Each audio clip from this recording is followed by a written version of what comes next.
코로나19가 전국을 덮쳤던 2020년 봄, 쿠팡 물류센터에서 집단 감염이 발생하자 책임의 방향을 둘러싼 논란이 시작됐습니다. 2020년 5월 23일 경기도 부천의 쿠팡 물류센터에서 첫 코로나19 확진자가 나왔습니다. 물류센터에서 근무하던 40대 여성 직원이었습니다. 이후 확진자는 빠르게 늘었고 현장의 방역수칙과 노동 환경에 대한 비판이 쏟아졌습니다. 그런데 이 과정에서 쿠팡 내부에서 전혀 다른 대응이 논의됐다는 정황이 포착됐습니다. 당시 쿠팡 최고 개인정보보호 책임자와 정보보안팀 관리자가 주고받은 메신저 대화 내용입니다.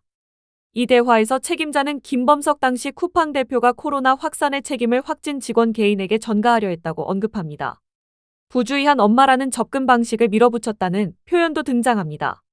다행히 다른 임원이 이를 설득해 장애 아동을 키우는 해당 직원을 공개적으로 공격하지는 않았다고 적혀 있습니다. 하지만 책임을 개인에게 돌리려는 시도 자체는 내부에서 논의됐다는 점에서 파장이 큽니다. 메신저 대화에는 언론 대응 전략도 담겨 있습니다. 영어권 언론의 쿠팡 측 입장을 먼저 싣고 이를 한국 언론이 인용하도록 유도해 여론을 형성하자는 내용입니다. 확진자를 향한 비난이 자연스럽게 확산될 것이라는 기대까지 적혀 있었습니다. 더 충격적인 대목은 확진 직원의 개인정보가 수집된 정황입니다. 당시 작성된 내부 문서에는 확진자의 이동 경로와 동선이 한글과 영어로 정리돼 있었고 이름과 얼굴 사진이 노출된 SNS 화면, 개인 블로그 글까지 캡처돼 있었습니다. 방역을 넘어 개인의 사생활을 조사한 것 아니냐는 의혹이 제기되는 이유입니다. 이에 대해 쿠팡 측은 해임된 전 임원의 왜곡된 주장이라는 기존 입장을 유지하고 있습니다. 또 당시 언급된 인물들이 이미 퇴사해 사실 확인이 어렵다고 밝혔습니다. 하지만 집단 감염이라는 공중보건 위기 속에서 기업의 책임이 어디까지였는지에 대한 질문은 여전히 남아 있습니다. 꽝은 없습니다. 입금만 하시면 됩니다. 최근 SNS에서 이런 문구가 담긴 룰렛 쇼츠를 본 적 있으신가요? 소액으로 수배에서 많게는 10배 수익을 약속하는 영상들. 하지만 이 룰렛은 게임이 아니라 사기일 가능성이 높습니다. 최근 부업을 원하는 직장인을 노린 이른바 룰렛 부업 사기가 빠르게 확산되고 있습니다. 사기 수법은 단순합니다. SNS 영상이나 메시지를 통해 룰렛 전문가가 대신 게임을 한다. 당일 입금, 당일 수익, 불법 도박이 아니다라는 말로 접근합니다. 피해자는 자신의 돈을 미천 삼아 전문가가 룰렛을 돌리고 수익에서 수수료만 떼고 돌려받는 구조라고 설명받습니다. 실제로 접속하게 되는 사이트는 입출금 시스템과 포인트 화면까지 갖춘 가짜 도박 사이트입니다. 겉보기에는 정상적인 사이트처럼 보이지만 수익은 실제로 존재하지 않습니다. 직장인 김 씨 역시 이런 방식으로 접근받았습니다. 최소 입금액은 100만 원. 1000만 원을 넣으면 10배 수익도 가능하다는 말에 김 씨는 계좌로 돈을 송금했습니다. 문제는 출금을 요청한 이후였습니다. 운영진은 예치금이 부족하다, 보완 절차가 필요하다는 이유를 대며 계속해서 추가 입금을 요구했습니다. 입금액이 수백만 원을 넘어서자 김 씨는 사기를 의심했지만 이미 상황은 돌이킬 수 없었습니다. 환불 요청은 무시됐고 계정은 차단됐습니다. 이처럼 룰렛 사기는 한 번 발을 들이면 빠져나오기 어려운 구조를 가지고 있습니다. 더 심각한 문제는 피해자들 신고를 주저한다는 점입니다. 사기꾼들은 신고하면 도박죄로 고발하겠다고 협박합니다. 한국 형법은 불법 도박을 처벌 대상으로 규정하고 있기 때문에 피해자 입장에서는 두려울 수밖에 없습니다.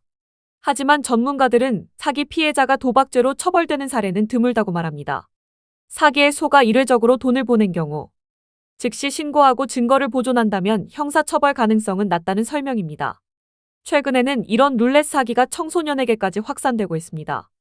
SNS와 메신저를 중심으로 사기의 무대가 온라인으로 옮겨가면서 디지털 환경에 익숙한 청소년들까지 표적이 되고 있는 겁니다.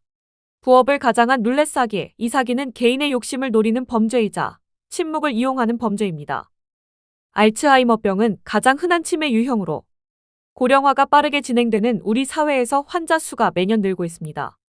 이런 가운데 브로콜리를 꾸준히 섭취하면 알츠하이머병 위험을 낮출 수 있다는 연구 결과들이 주목받고 있습니다. 미국 건강 전문 매체는 브로콜리가 인지 기능 저하를 억제하는 데 도움이 되는 영양소와 생리활성 물질이 풍부한 채소라고 전했습니다. 실제로 한 연구에서는 브로콜리를 자주 섭취한 고령 여성들이 기억력 검사에서 더 우수한 성적을 보였습니다. 연구진은 인지 점수만 놓고 보면 브로콜리를 즐겨 먹은 그룹이 나이가 1년에서 2년 정도 더 젊은 사람들과 비슷한 수준이었다고 설명했습니다. 브로콜리는 콜리플라워나 방울량 배추와 함께 십자화과 채소로 분류됩니다.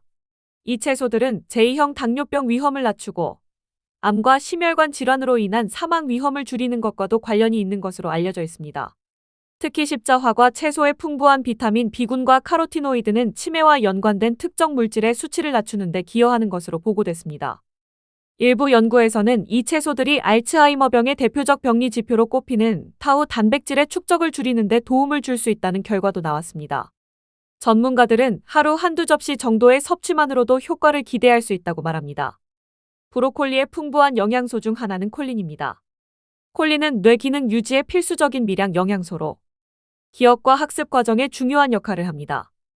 연구에 따르면 콜린 섭취량이 충분한 고령층에서 알츠하이머 진단 위험이 가장 낮았습니다. 브로콜리 한 컵에는 약 30mg의 콜린이 들어있으며 성인의 하루 권장량은 남성 550mg, 여성 425mg입니다. 이와 함께 브로콜리는 강력한 항산화 식품으로도 평가됩니다. 염증과 산화 스트레스는 인지 기능 저하의 주요 원인으로 꼽히는데 브로콜리 한 컵에는 비타민C가 약 81mg 들어있어 중간 크기 오렌지 한 개와 비슷한 수준입니다. 비타민 A와 E도 풍부해 노화 억제와 눈 건강에도 도움을 줍니다. 전문가들은 브로콜리를 볶음 요리나 수프, 오븐 구이 등 다양한 방식으로 식단에 쉽게 추가할 수 있다고 조언합니다. 닭고기나 두부와 함께 볶거나 잘게 다져 겨울철 수프에 넣는 것만으로도 충분한 효과를 기대할 수 있습니다. 약보다 먼저 식탁을 바꾸는 선택. 브로콜리 한두 접시가 뇌 건강을 지키는 작은 습관이 될 수 있습니다.